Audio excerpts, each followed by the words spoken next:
The United States has been Ukraine's main military supplier since Moscow launched its offensive in 2022, accounting for nearly half of the military aid to Ukraine. $350 billion. But after a dramatic televised dispute between Donald Trump and Volodymyr Zelensky in the Oval Office, the US has announced a pause to military aid to Ukraine, putting pressure on Zelensky to agree to peace negotiations with Russia. I don't think you'd be a tough guy without the United States, and your people are very brave. But you're either going to make a deal or we're out. You don't have the cards. Although Ukraine's allies, including the US, EU, and UK, have pledged $180 billion in military aid since the start of the war, only $139 billion has been actually delivered or embarked for weapons or equipment. Is agreed to. The US military aid package was approved under Joe Biden's administration, and while it has mostly been shelled out, there was still equipment and weapons to be shipped. Those deliveries have now been suspended by Trump. The $69 billion Washington has spent to date is a far cry from the $350 billion Trump has repeatedly claimed.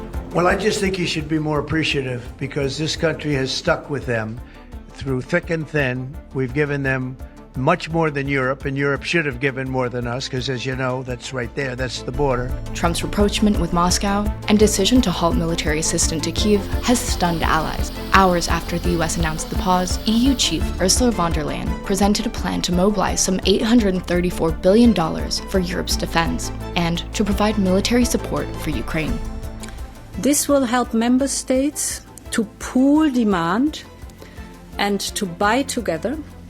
And of course, with this equipment, member states can massively step up their support to Ukraine. Like Ukraine, European partners have been excluded from US-Russia negotiations towards a potential truce, prompting fears any deal proposed will be on Moscow's terms. Ukraina wymaga stałego wsparcia i możliwie silnej pozycji przed negocjacjami z Rosją. Nikt nie ma wątpliwości, kto jest agresorem, kto jest ofiarą i po czyjej stronie stoi Europa w tym konflikcie. Oczywiście po stronie Ukrainy.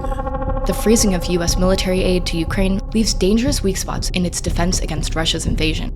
Experts say European allies will struggle to plug these gaps. US exports are considered indispensable for obtaining the satellites, drones, and other aircraft needed for spying effectively on enemy positions.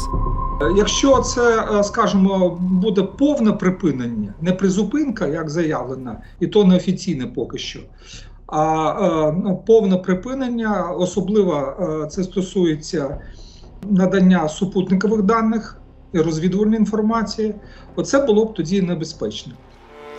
Ukraine also needs sophisticated air defense guns to shoot down the barrage of missiles and drones that Russia fires daily at its towns and infrastructure. It has 7 US-made Patriot air defense systems provided by the US, Germany, and Romania. Знову ж таки, чи призведе відсутність ракет для Петріота до зупинки боротьби України і Збройних сил України проти російської агресії? Ні. Це лише просто відкриє українські міста, тобто цивільних, до російських ударів. Тобто цивільних стане вбивати легше. От і все, що доб'ється Трамп. Тобто Трамп буде співучасником вбивств. От і все. Він не примусить Україну зупинитися. Він просто дасть можливість Путіну вбивати українців легше. От і все. Since the pause on aid to Ukraine, Europe now has to contemplate the stark prospect of US withdrawing longer-term support. But a broad consensus has emerged. Europe needs to significantly ramp up its military spending to bolster its defense against Russia, a key demand from Trump's administration towards its NATO allies.